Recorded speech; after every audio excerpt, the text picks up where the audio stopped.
Meditações Matinais 2022. Sinais dos Tempos. 20 de outubro. Justificação.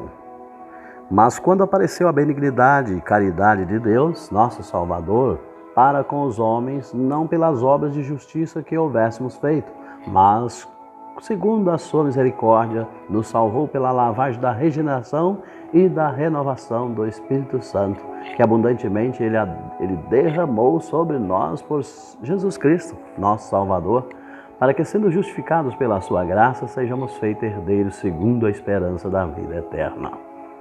Tito, capítulo 3, versículos 4 a 7. Perdão e justificação são a mesma coisa. Pela fé, o crente passa da posição de rebelde, filho do pecado e de Satanás, para a posição de súdito leal de Cristo Jesus, não por causa de uma bondade própria, mas porque Cristo o recebe como um filho adotivo. O pecador recebe o perdão dos pecados porque o substituto e fiador os assume no lugar dele. O Senhor diz ao Pai Celestial: "Este é meu filho, e eu o isento da condenação da morte, dando-lhe minha posse de seguro de vida, a vida eterna, porque tomei o lugar dele e sofri pelos seus pecados. Ele é de fato meu filho amado." Assim, o homem perdoado e revestido com o belo manto da justiça de Cristo permanece perfeito diante de Deus.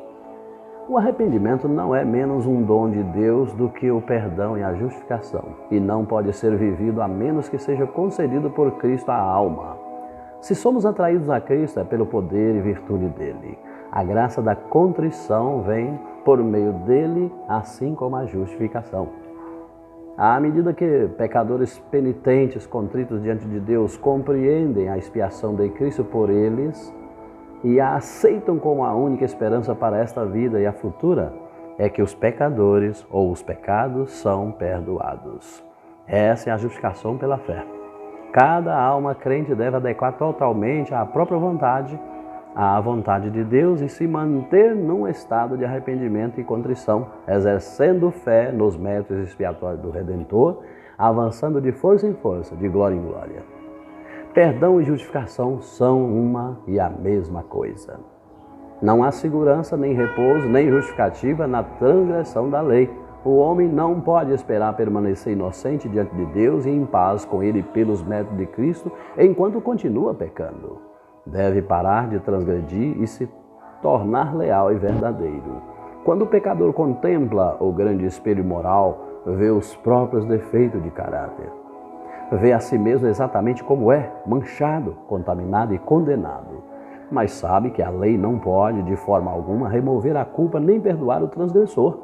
Ele deve ir além disso. A lei é apenas o pedagogo que o conduz a Cristo. Ele deve contemplar o Salvador que assume o pecado. E quando Cristo se revela a ele na cruz do Calvário, morrendo sobre o peso dos pecados do mundo inteiro, o Espírito Santo lhe aponta a atitude de Deus para com todos os que se arrependem das transgressões.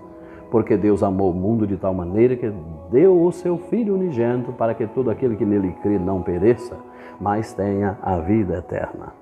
Querido ouvinte, amigo e irmão, essa é a justificação que Jesus nos oferece para assim termos direito ao perdão dos nossos pecados, porque perdão e justificação são uma e a mesma coisa diante de Deus.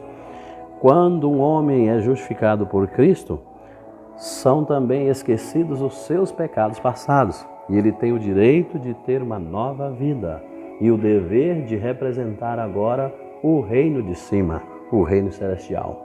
Que o Senhor nos ajude, nos prepare e também nos condiciona essas condições que o Senhor nos impõe como filhos de Deus. Meu nome é Ismael Madureira, estaremos orando.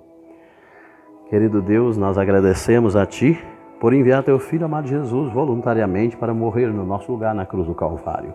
Agradecemos porque de uma forma tão especial Ele tem nos justificado, esquecido nossos pecados e agora nos aponta o caminho bom e direito para que não venhamos desviar nem para a esquerda nem para a direita.